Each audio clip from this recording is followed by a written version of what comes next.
Hello, my friends. Aaron Clark here with week 4 of Killing the Canker Worm of Marriage. Really excited today to talk to you about being on a roller coaster. Last week we were talking about being idealistic in relationships and how that just causes this swelling. So, in my marriage, uh, I noticed that there were times, man, me and my wife could be so mad at each other. I mean, so mad you could just look at a glass and just break it. And so, I'm just being a little funny, but we were that mad, and I'll tell you down the road some of the fights we had. So just keep listening.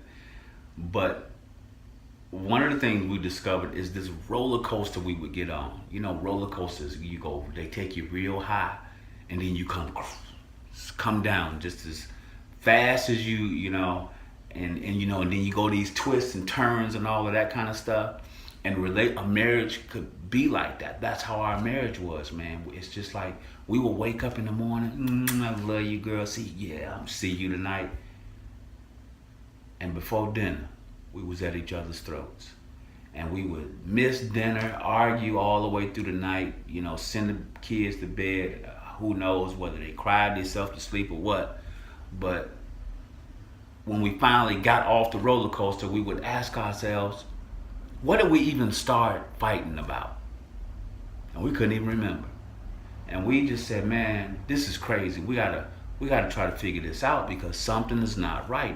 And that's what the killing the canker worm is about. It's that thing that's making something not right, and it just jerks you around, takes you up, brings you down, twists and turns that you're not ready for.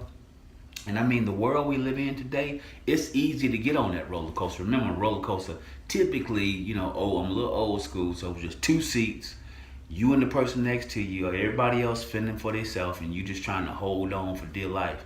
And in this world, with the economic pressure, with the racial tension, the political climate, everybody working so hard and getting so little, and we just trying to protect our homes and our families, and we come home and we don't feel appreciated, we don't feel understood. And man, that can hurl you and throw you up and down when you got a cankerworm eating inside your marriage.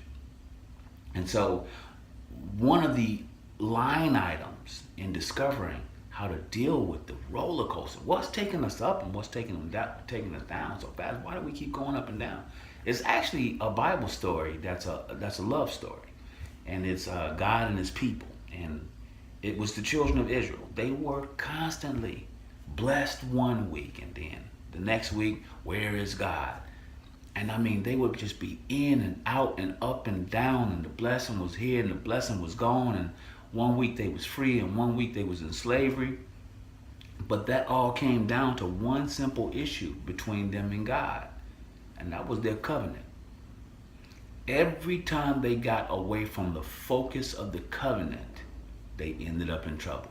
When they were on the covenant, they were in love, they were way up.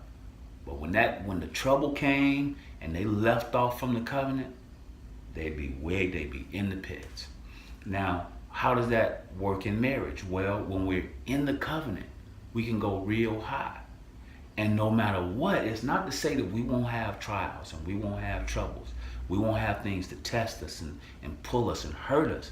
It is not to say that we won't make mistakes or even do some things that ain't right. But when we keep our focus on why are we married, for better or for worse, to love, to cherish, to hold, to care for, to nurture, to guide, to be supports to each other.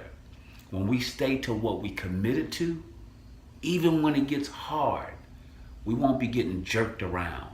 We learn to find our center in the covenant.